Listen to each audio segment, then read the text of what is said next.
ছেলে বিদেশ গেছে, উপার্জন করে টাকা পাঠাবে সব বাপের নামে মায়ের নামে, তারা যা খুশি করবে, তারা সেখান থেকে বৌমাকে যা দেওয়া দিবে আর যা দেওয়া দেওয়ার না দিবে না।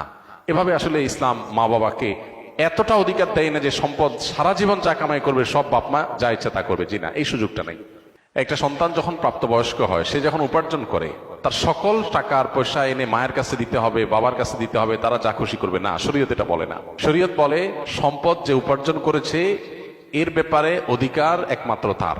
হ্যাঁ, উপার্জিত সম্পদ থেকে মার চলার জন্য, মার বেঁচে থাকার জন্য, সুস্থতার জন্য, চিকিৎসার জন্য যেটা প্রয়োজন সন্তান হিসাবে সাধ্য অনুযায়ী, মায়ের নিজের না থাকলে বা দেওয়ার মতো ব্যবস্থা না থাকলে অবশ্যই সন্তানকে সেটা বহন করতে হবে। আর স্ত্রীর সর্বাবস্থায় স্বামী হিসাবে স্ত্রীর ভরণ পোষণ এটার ব্যবস্থা করতে হবে।